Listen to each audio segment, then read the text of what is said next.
Kei ngā manukura o te motu rarau mai ki te hui, ko mihi ngā rangi tēnei, e mihi atu nei kia koutou katoa. Welcome to the hui, Maori current affairs for all New Zealanders. E tarawake nei. Another damning review, another set of recommendations.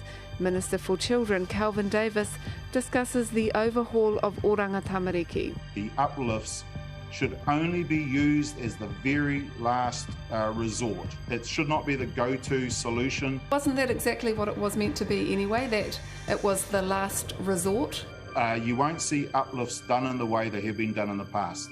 And as Maori home ownership plummets, we look at the struggle whānau face trying to get a foot on the property ladder. For whānau Māori who don't own a home, they are disadvantaged in the system. Teen mum, mother of 5 and now Junior Doctor of the Year. We meet the remarkable Dr. Tawa Hunter. Has this award put the icing on the cake for all the hard yards that you've done so far? To be honest, I'm completely overwhelmed by it. I never, ever in a million billion years ever thought that I would be standing here in this position.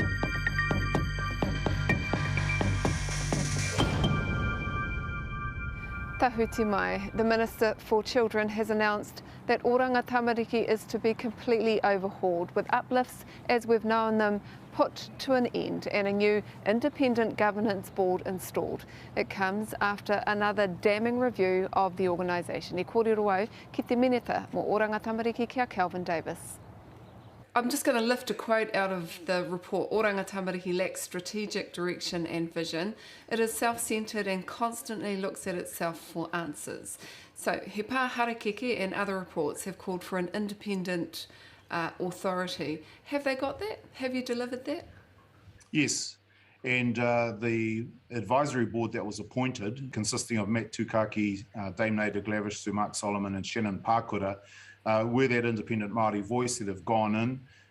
They'll oversee the changes from here. Is it an authority though? Is it a standalone independent authority like we talked about last time, like the Māori Health Authority? Well, no, it isn't, because there will always be a place for Oranga Tamariki, and this is about a true equitable treaty partnership where Oranga Tamariki are the enablers and communities are the decision makers, and what we have to do is resource the decisions that communities make.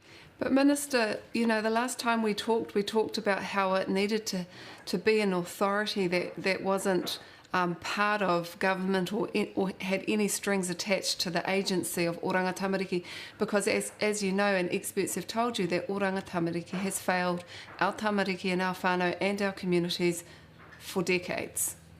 Yeah, but what we're proposing is that communities make the decisions.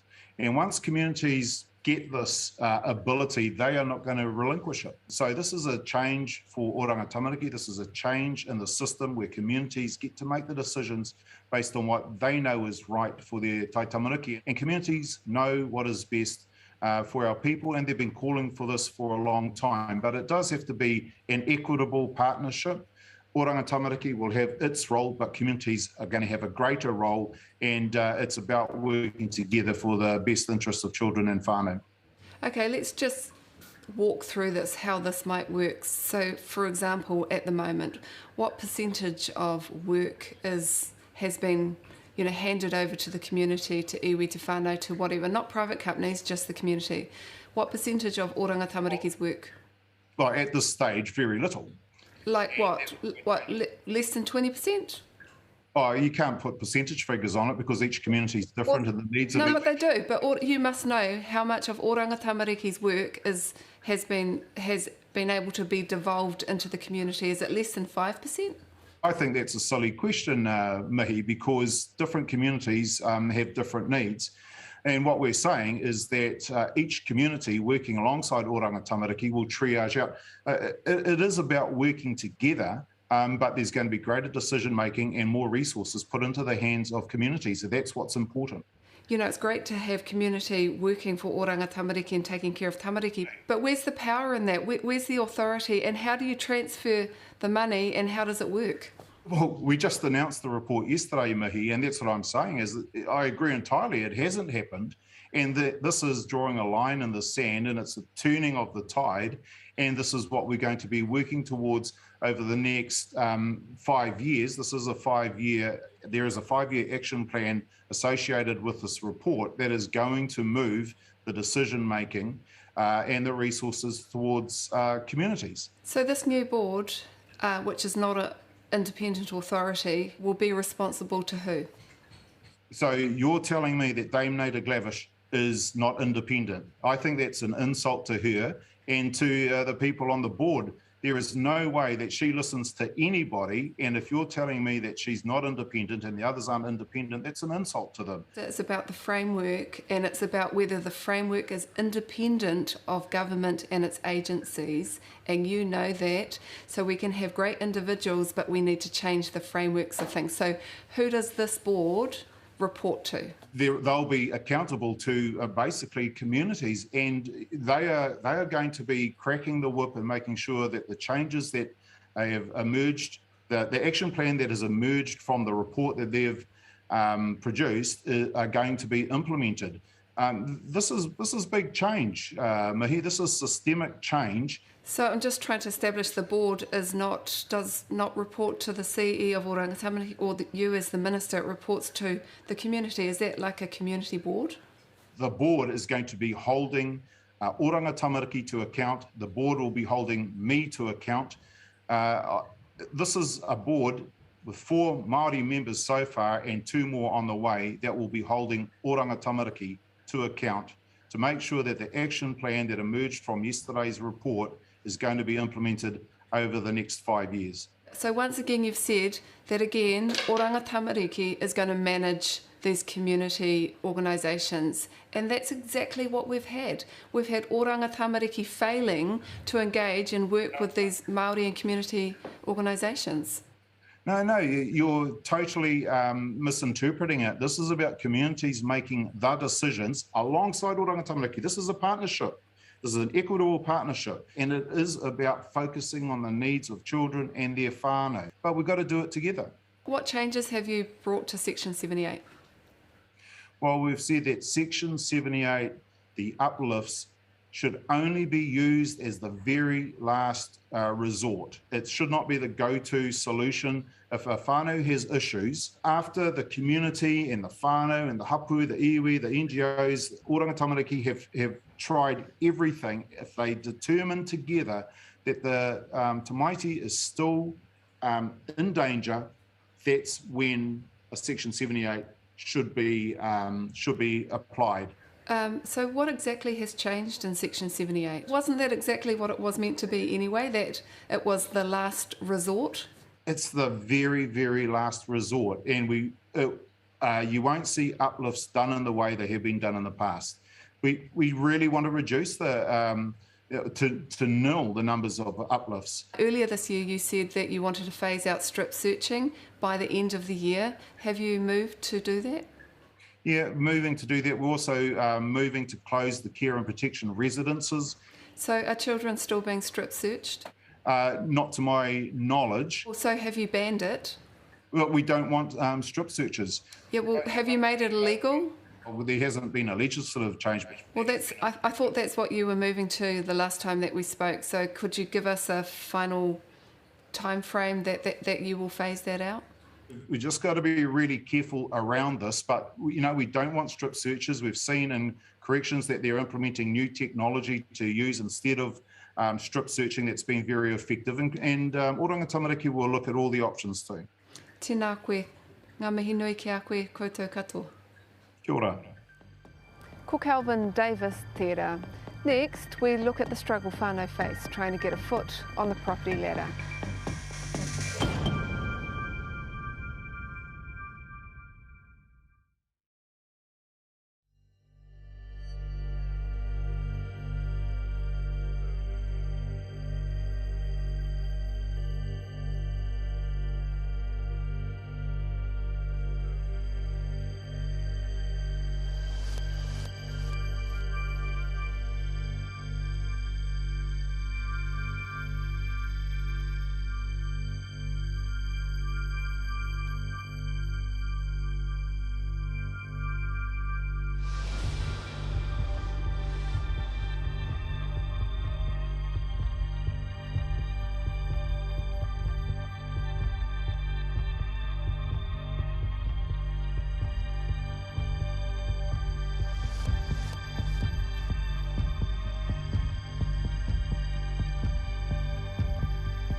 Buying your first home is a monumental achievement, but the reality is owning a home is something now beyond the reach of many whānau. This week the government announced its Mahi Ka Ora housing strategy, and with house prices continuously on the rise and Maori home ownership plummeting, help can't come soon enough. Kaya D'Angelo Martin, tēnei pūrongo. In an overpriced real estate market, Maori are struggling to get a foot on the property ladder. Pai te hanga o te whare nei? A tāhua rawa atu. Tēnei, te kihini. Never has housing in Aotearoa cost so much.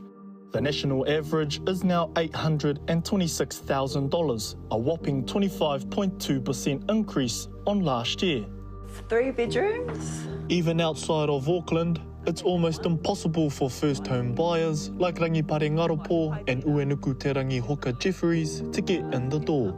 It was quite disheartening, the first couple of offers that we put forward, because we'd get really excited and then finding out that we were unsuccessful every time, we started to think, are we ever going to crack it?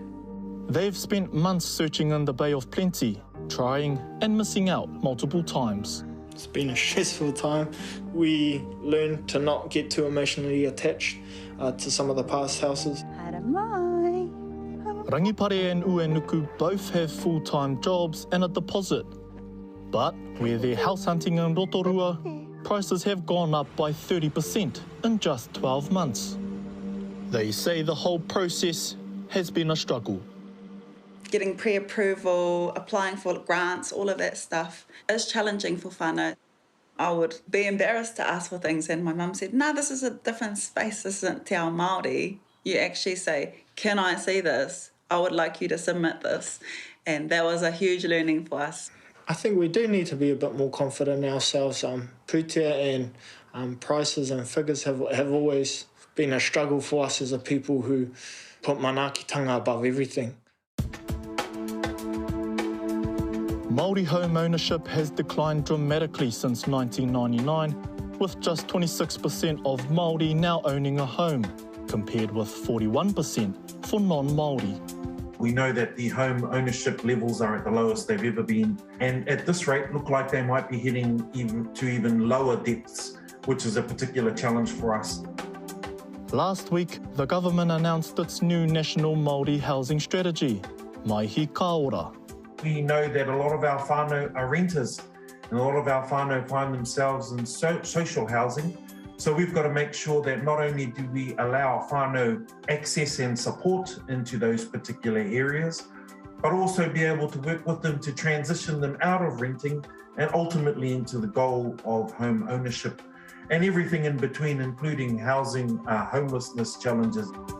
And Henare says working alongside iwi is the key to increasing housing stock for Maori home ownership.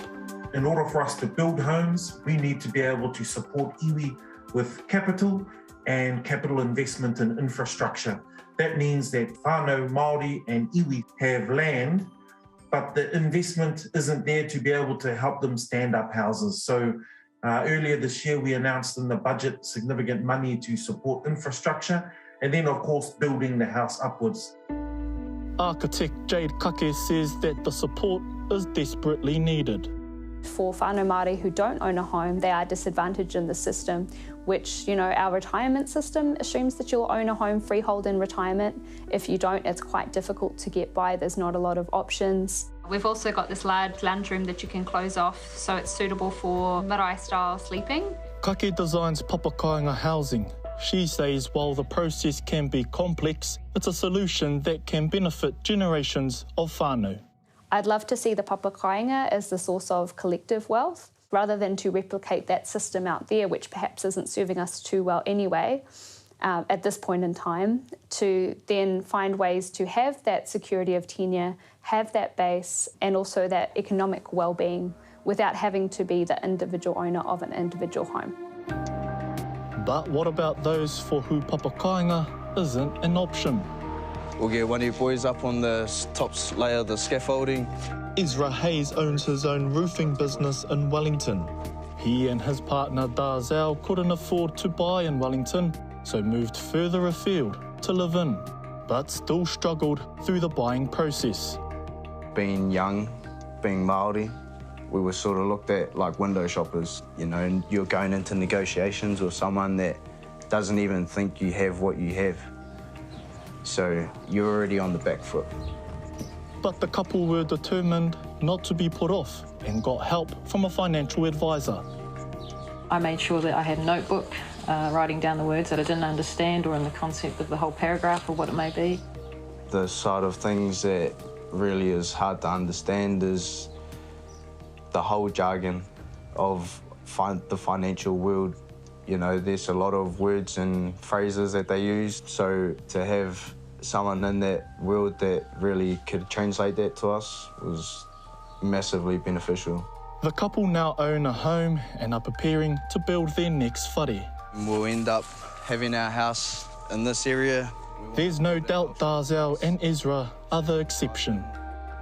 Henare acknowledges the government has to do more to deliver on its promise of getting more whānau into home ownership. Housing can't be looked at as one part. The government's already made it clear that, you know, we want wages to rise. We want the ability for our whānau to be able to earn an income to at least save money and then even further go on to buy a home. So we've got lots of work to do. And like I keep saying, this strategy is only one part in it. Back in Whakatane, Rangipare and Uenuku get a call from their real estate agent. I'm ringing with good news. Oh my God! Did we get it? You have got it and you... They're now the proud owners of the property they visited in Glenholme, Rotorua. The test for Maihi Kaora will be to ensure Rangipare and Uenuku become the rule, and not the exception. And that story was filmed before lockdown. Next, we meet the Junior Doctor of the Year, Dr. Tawa Hunter.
Auraki mai anō. It might have taken Te Whānau Apanui descendant Tawa Hunter a few years to find her true calling, but the Rotorua mother of 5 not only fulfilled her dream, she's just been named the top in her field, Aotearoa's Junior Doctor of the Year talk to reporter Rawani Pereira about overcoming stereotypes to achieve her remarkable goal.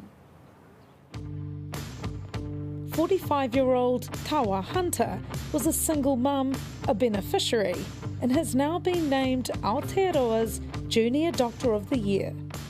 You left school at 16 and then decide to study medicine more than 20 years later. What was the motivation behind your decision? It was quite a long process, really, before I came to that decision. And when I say a long process, it was probably a matter of a couple of months. But I had been doing jewellery design and had been a mum up until that point. And I was just at probably a crossroads in my life where I thought, wanted to reconsider my career and maybe go back to the drawing board and think about doing something else. When I was going through that process, I wasn't really thinking about any career in particular. I was more so thinking about something that aligns with my values, something that would be meaningful for me and something that would give me satisfaction. And I was initially thinking around psychology because I'd always had quite an interest in mental health and still do. I was having a conversation with my mum about it and I said to her, I think I'm going to go back and go to university and do psychology. And she said to me, darling, if you're going to spend that long at school, at university studying, you might as well do medicine. And that was the first time in my life. Well, actually, I didn't consider it at that point. I just thought she was crazy because it had never occurred to me ever. But I think that was the seed that planted it. You must have had your doubts, like I'm too old or I'm not brainy enough. How did you overcome those negative thoughts? Well, to be honest, I was quite naive when I made the decision. I didn't really know what was lying ahead of me and how fiercely competitive it is to get into medicine. You're a young mum. You had your first child at 19 years of age. Can you tell me about the struggles that you went through and lived? I was a solo mum at various times in my life and had times on the benefit, and financially that's a struggle, and again all those other negative connotations that you get coming at you. So those were some hard times. And did Nan pick up Banco from school? Tawa has 5 boys. Her eldest is now 27. She had her 3rd son in the middle of her studies. Only 2 now live at home. 17-year-old Te Rangi a Niwa and her youngest, who's 6. It took you 8 years to get your medical degree. Did your whānau have to make some huge sacrifices? Yeah, they have. It hasn't been easy. So the most brutal years of medicine are obviously the first year where you are competing to get into medicine. You have to get A grade average. You can't get anything under that or you won't be considered. During that year, I just had to shut my door and study until midnight most nights. And my little one, my 6-year-old at that time, he really took that on and he really understood that Mama wanted to be a doctor. Only 4% of Maori eventually become doctors. How was that working within that academic environment? Did you see that inequity within med school? Definitely. It's very difficult going through as a Māori student. Unless you live in Auckland with your family already as a Māori and you've got financial backing, if you haven't got any of that, well then, you can almost forget it. That first year is very competitive, so people are very individual, wanting to get in there. And, it just doesn't really fit with who we are. We're kind of communal people. We like to work in groups. We like to awhi each other. So that takes some getting used to as well. There is a Māori and Pacific admission scheme, which means that, out of all of our seats, we're going to put these seats aside for Māori and Pacific students. What people don't realise is that you have to meet an academic requirement to get one of those seats as a Māori or Pacifica student. And if there's a year where you don't have any Māori that reach that academic criteria, those seats go back out to the general population. So they're not just kept there just because you're Māori. Do you think there are still people out there who think Māori and Pacific Island medical students get preferential treatment? Absolutely. There's a lot of negative reaction to us as MAPAS students. And you often hear about it in the hallways, and you just feel like you're not there on your own merit, even though you know you are because you've done all of the work and you've passed all the exams, but that makes it a bit more difficult to get through. Yeah. What makes me angry about that attitude is the effect that it has on our young people and most of our other Māori people as a whole. You just get left feeling, oh, maybe I am dumb, or maybe I'm not as smart as the rest of the population. Have those struggles that you went through and the life experience you had given you something extra as a doctor?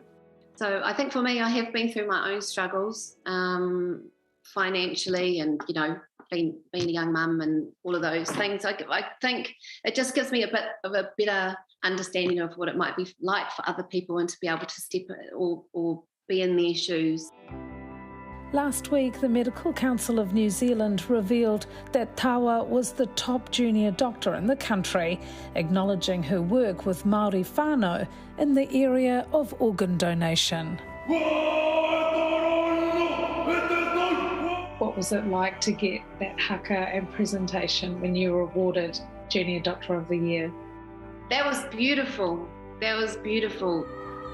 Staff at the hospital did that for me, and the girls that did the haka were one of my other young Māori colleagues who's a year below me. She's a doctor now, and then 3 other young Māori women who are about to graduate, and they'll all be doctors coming to Rotorua Hospital next year. So they did the haka for me. That was beautiful. Has this award just put the icing on the cake for all the hard yards that you've done so far? To be honest, I'm completely overwhelmed by it, and I just never, ever in a million billion years ever thought that I would be standing here in this position. If this inspires other people to maybe do the same thing or find something else that they're passionate about and gives them the courage to do it, then, that would be awesome. I'm not in this job for me. It's not about me. It's about being in a privileged position where I can serve those people. Ko hekina te hui e Huama, we leave you with the new waiata tuakiritanga by Origin Roots Aotearoa. No horo mai rā.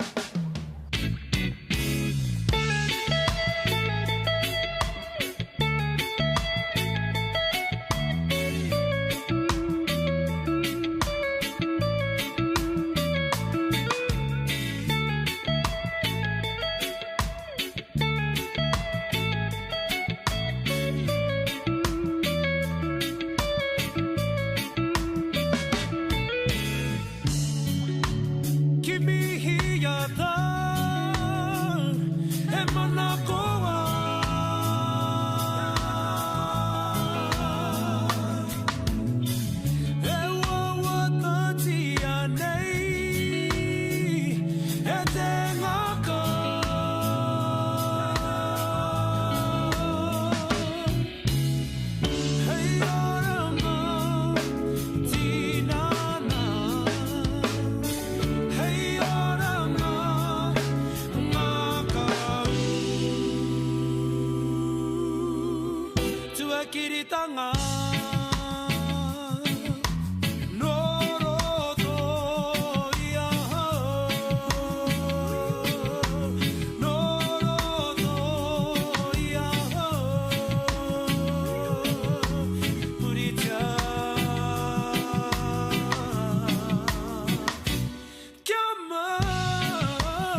kiritanga.